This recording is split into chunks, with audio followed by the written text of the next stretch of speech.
Hello, j'espère que vous allez bien. Aujourd'hui on se retrouve pour une toute nouvelle vidéo dans laquelle on va parler de Notion et plus particulièrement de comment est-ce que je m'organise s'agissant de mes lectures, que ce soit roman mais également webtoon, puisque j'ai une organisation très différente en fonction de si c'est des romans ou si c'est des webtoons.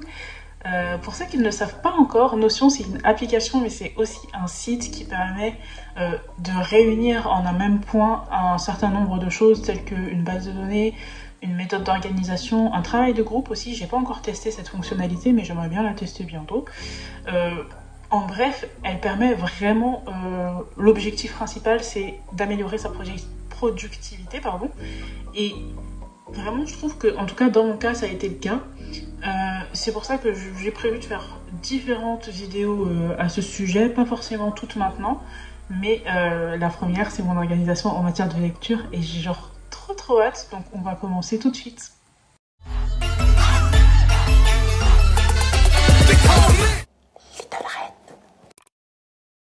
Ce que je vais faire c'est que je vais enregistrer mon écran et comme ça vous allez pouvoir voir en même temps que moi pendant que j'explore tout simplement mes différentes fonctionnalités. On va commencer d'abord par mon reading journal et ensuite on va s'occuper de tout ce qui est webtoon. J'ai vraiment hâte, je vais juste mettre mes écouteurs pour être plus tranquille.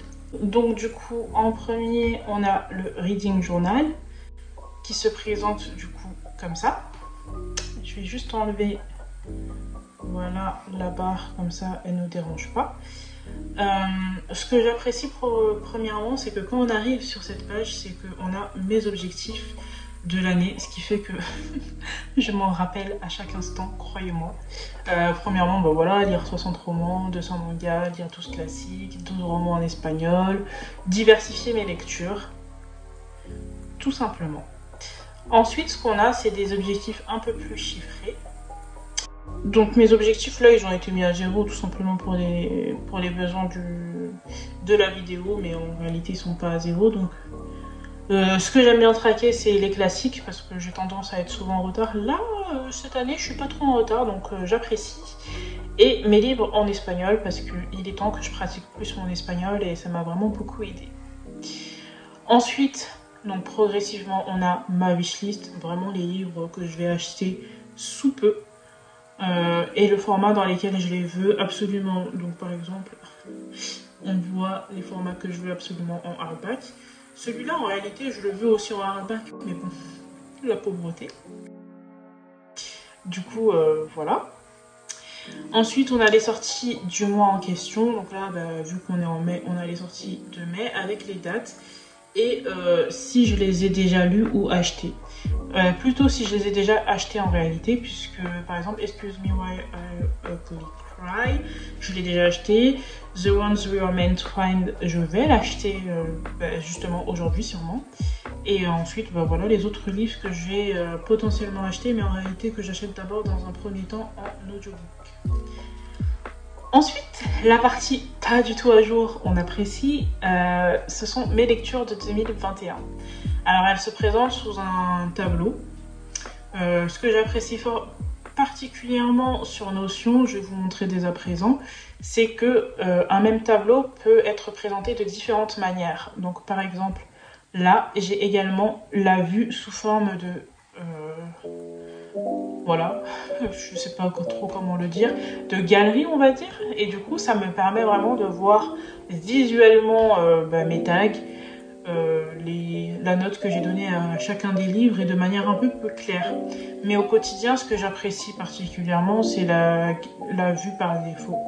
Ensuite on a la timeline. Alors pour l'instant elle sert strictement à rien, mais je vais vous expliquer pourquoi est-ce qu'elle sert à rien tout de suite. Alors on retourne dans la vue par défaut.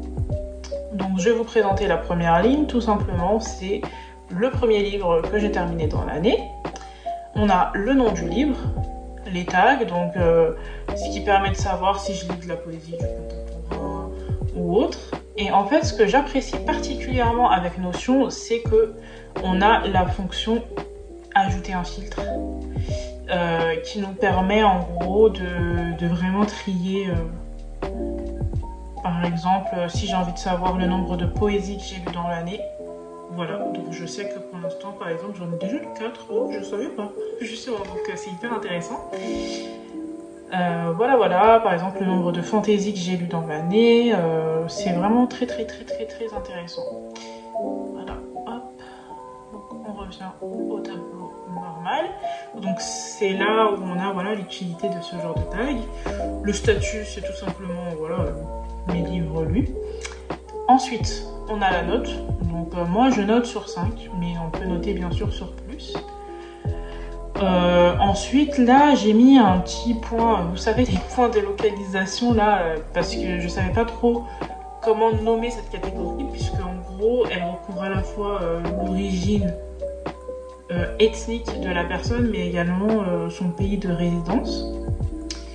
Voilà, comme ça, bah, effectivement, ça entre dans mon challenge diversifier mes lectures. J'aimerais bien lire autre chose que des auteurs américains, français, japonais, coréens aussi. J'en lis pas mal, mais là, j'aimerais vraiment beaucoup, bah, comme j'ai dit, diversifier cette partie-là. Donc ça va me permettre de savoir à la fin de l'année, est-ce que j'ai vraiment tenu ce challenge ou pas. Ensuite, la partie qui fâche, c'est la partie langue. En gros, bon, en soi, ne pas lire beaucoup en français, ça me dérange pas énormément parce que lire en anglais, ça me permet vraiment d'enrichir mon vocabulaire, outre cet aspect voilà, diversité qui me permet de lire autre chose en termes de livres. J'ai oublié ce que j'allais dire, mais ce qui fâche, c'est tout simplement que je me suis rendu compte que je ne lisais quasiment pas de livres en français. Depuis le début de l'année, j'en ai lu 4. Et encore, j'ai pas rentré tous les livres comme je vous ai dit, parce que par exemple, j'ai pas rentré les livres en espagnol que j'ai lus, etc. Mais ouais, il faut que je change un peu ça, parce que j'aimerais bien lire beaucoup plus de livres en français. Parce qu'en plus, je crois que si je me trompe pas, la majorité des livres que j'ai lus en français, ce sont... Ah non, ça va. Ce sont des classiques. Non, il n'y a que Le Comte de Monte Cristo que j'ai lu en classique français, je crois. Non, j'en avais lu un autre. Enfin bref. Donc l'avant-dernière colonne, elle me sert vraiment pour l'autre partie que je vais vous montrer juste ensuite. C'est la galerie, la partie timeline. Je vous l'avais pas montré, enfin je vous l'ai montré tout à l'heure mais qui n'était pas rempli. Et là en l'occurrence, voilà, ça me permet tout simplement de voir de manière plus graphique quand est-ce que j'ai terminé un livre ou combien de temps ça m'a pris par exemple pour terminer un livre. En l'occurrence, en général, je vais plutôt l'utiliser pour savoir quand est-ce que j'ai terminé un livre qu'autre chose. Mais ça peut servir pour voir combien de temps on a mis à lire tel ou tel autre livre. Ensuite, la dernière colonne qu'on va ajouter ensemble, c'est la colonne nombre de pages. Donc ce que je fais, c'est que je change le property type et je mets number. Voilà. Et là, je vais le nommer nombre de pages, que je vais ajouter ensuite. Parce que comme je vous ai montré tout à l'heure, on a une propriété qui nous permet de filtrer. Non seulement il y a la propriété qui permet de calculer le nombre de pages qu'on a lues, parce que tout simplement comme un tableau Excel, ça va calculer toutes les valeurs.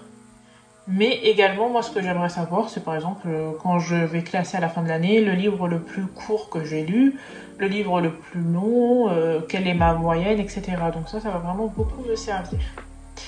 Donc voilà, je pense qu'on est tout pour la partie lecture 2021. La catégorie suivante, elle est toute simple, c'est ma pile à lire.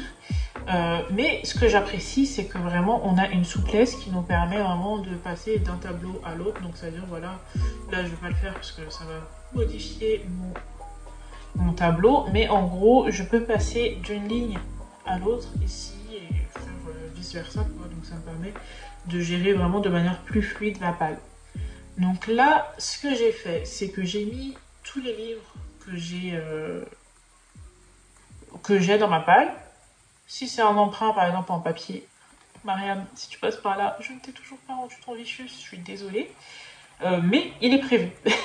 J'ai pas rentré encore les dates depuis lesquelles c'est rentré dans ma palle parce que j'ai un peu la flemme pour l'instant. Mais en gros, voilà, j'ai décidé de classer les emprunts tout en haut de ma palle. Comme ça, je saurais tout tout simplement quelles sont mes priorités, puisque j'ai décidé de respecter les emprunts, parce que j'ai vraiment pas mal d'emprunts. Morgane et Sarah, si vous passez par là, j'ai aussi vos livres. Joël aussi, je crois que j'ai un livre à toi. Donc voilà, ça c'est vraiment la première catégorie. Ensuite, pareil, toujours avec la propriété filtrée, enfin sorte, tout simplement. J'ai mis mes audiobooks. Donc, on voit qu'il m'en reste vraiment pas mal. Et encore, j'ai mis que ceux que j'ai achetés sur Audible et pas les audiobooks que j'ai sur Scribd. En gros, Scribd, c'est un abonnement qui me permet de lire de manière plus ou moins illimitée un certain nombre de livres. Mais en l'occurrence, là, j'ai rajouté vraiment que ceux que j'ai achetés. En soi, je pense que depuis le temps, j'en ai peut-être lu certains, mais en tout cas, voilà, vous avez un peu le nombre. Ensuite, on a la catégorie des épreuves non corrigées que j'ai reçues de la part très souvent de NetGalley, mais également d'Edelweiss. Il y en a certains qui datent d'un certain moment, comme She Who Became the Sun, que je suis d'ailleurs en train de lire, qui date du 9 janvier du coup, donc il serait temps que je me grouille. Voilà. Ensuite, on passe à la partie que j'aime vraiment le plus, c'est la partie sortie. Elle me permet vraiment de m'organiser dans le temps. Là, j'ai pas tout mis parce que je suis en train de la refaire et de mieux l'organiser. Mais en gros, comme ça, vous avez un peu une idée de comment je m'organise à ce niveau-là. Donc, encore une fois, on a différents types de vues pour les mêmes données. Donc, la première qu'on va regarder, c'est la timeline view. Donc, vous voyez que par exemple, le 1er juin, j'attends Sunny Song Will Never Be Famous et An Emotion of Great Delight, que j'attends genre vraiment trop. Et ça me permet vraiment de voir de manière plus simple les livres qui sortent. Voilà. Et on a également la Calendar View qui permet cette fois-ci d'avoir une vue un peu plus visuelle. En tout cas, moi je trouve quand je veux voir dans le mois et non pas juste dans les jours à venir. Par exemple, voilà, on voit que le 4, j'attendais Hurricane Summer, que j'ai toujours pas lu d'ailleurs, Made in Korea pour le 18, et le 1er juin que j'attends 3 sorties.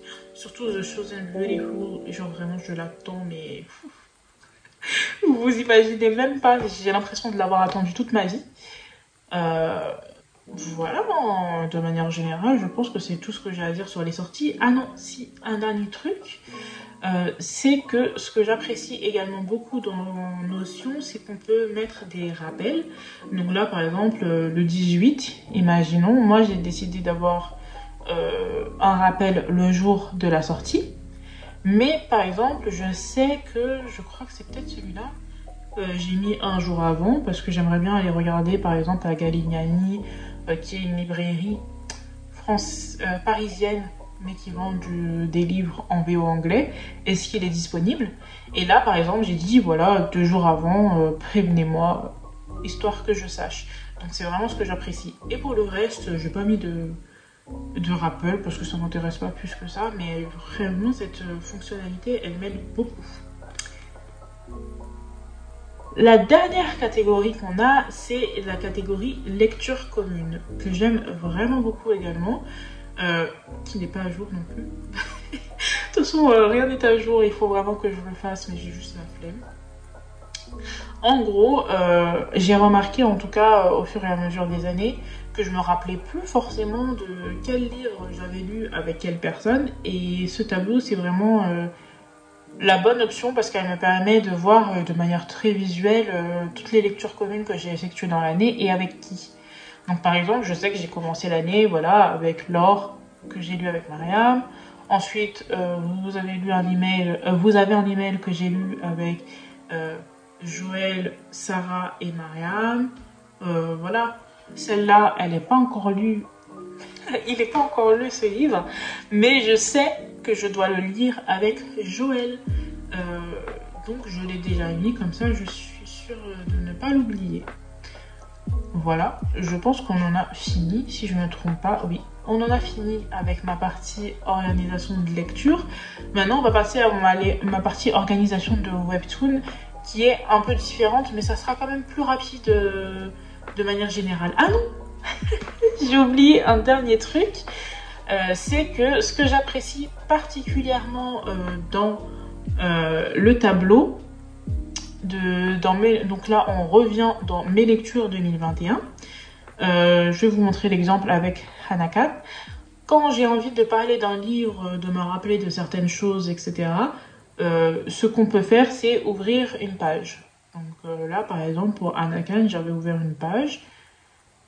Donc, vous allez très vite comprendre. Donc voilà, j'ai fait un esthétique que j'ai mis là, avec une citation que j'ai particulièrement aimée, le livre, l'autrice, la note, et également mon avis, un avis assez court, mais que j'avais envie vraiment voilà, de retrouver pour m'en rappeler plus tard, parce que c'est une chronique que je n'ai pas publiée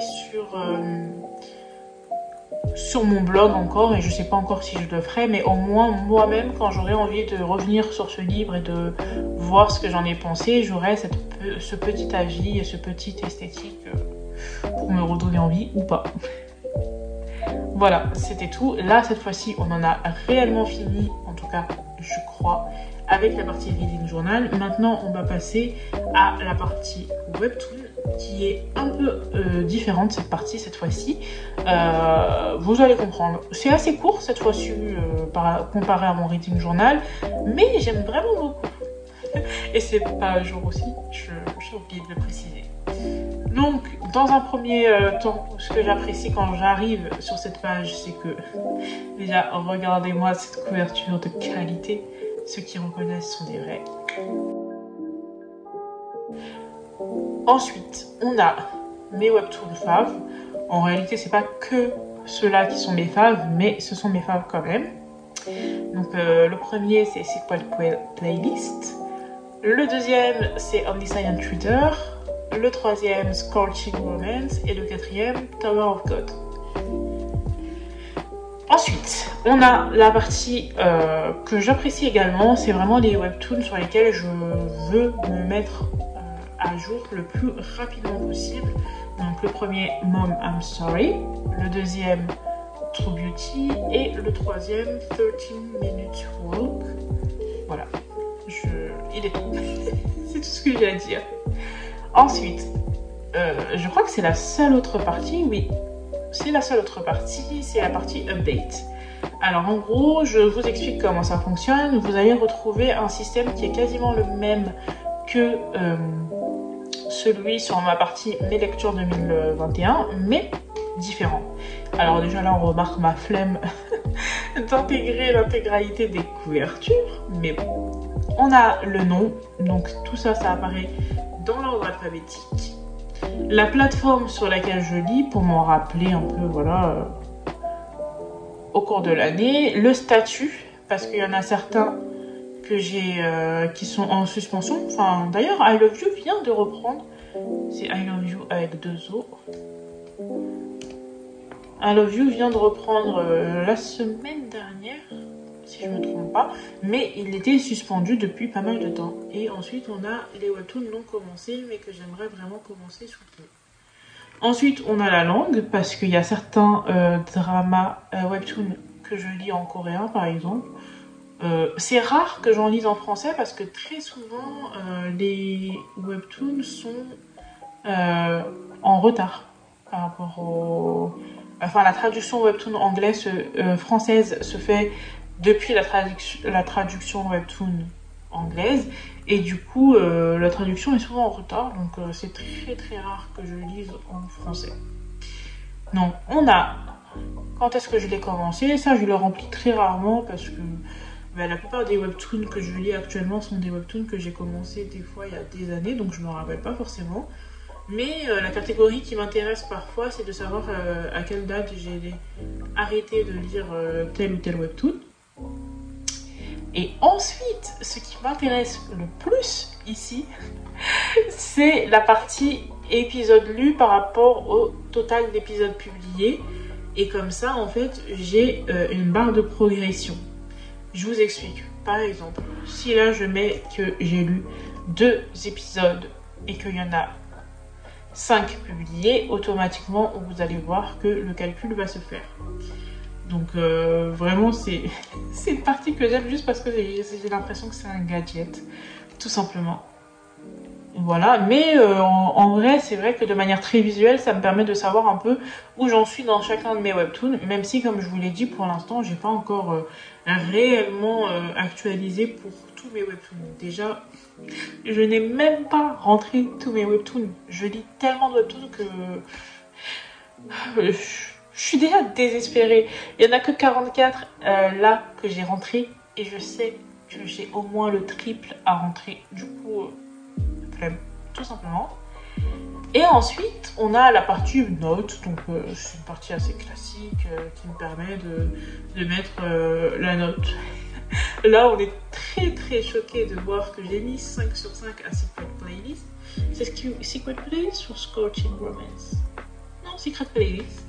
Et on est très choqué de voir que j'ai mis 5 sur 5 à Solo Leveling. Waouh, franchement soyez choqués. Donc voilà comment je m'organise. Je crois que j'ai fait le tour. En effet. Voilà, c'est déjà la fin de cette vidéo. J'espère qu'elle vous a plu. Si elle vous a plu, n'hésitez pas à liker et à vous abonner. Si vous avez des questions, n'hésitez pas à les mettre en commentaire. Moi, franchement, j'y répondrai avec plaisir. Et n'hésitez pas également à me dire en commentaire quelle autre partie vous aimeriez voir de mon Notion, sachant que j'ai une partie organisation cours. Une partie organisation YouTube, Instagram, blog, écriture aussi, parce que je trouve que c'est un des outils qui m'aide le plus à m'organiser en termes, que ce soit par exemple fiche personnage ou autre. J'ai quoi d'autre également, les économies, j'ai pas mal en fait de petites sous-catégories sur Notion. Et une chose est sûre en tout cas, c'est que ce qui guide mon organisation de Notion, c'est que ça doit être à la fois beau esthétiquement, parce que vraiment moi je suis quelqu'un qui fonctionne beaucoup à l'esthétique, mais je veux pas que ça me prenne trop de temps, parce qu'il faut pas oublier que c'est un outil qui est censé nous aider à gérer la productivité et il faut pas que cet outil devienne contre-productif. C'est pour ça que par exemple dans la partie webtoon, au départ j'avais ajouté quelques autres petites choses qui étaient très sympas, un peu comme le gadget qui permet de voir la progression et autres, mais je me suis dit que finalement c'était plus contre-productif qu'autre chose, parce que je passais beaucoup de temps à réorganiser, retoucher, etc. Ce qui fait que je lisais moins et c'est pas l'objectif. Donc voilà. En tout cas moi ça m'a beaucoup plu de faire cette vidéo et j'espère vraiment qu'elle va vous aider à vous donner des idées et à vous organiser, parce que on veut être organisé dans cette vie. Voilà. On se retrouve dimanche pour une vidéo que j'ai trop hâte de vous montrer. Elle est déjà filmée, je dois attaquer le montage. Mais je pense que ça va vous plaire. Je vous dis pas plus parce que voilà, mais j'ai hâte. Donc, je vous dis à très vite, enfin à dimanche. Ciao!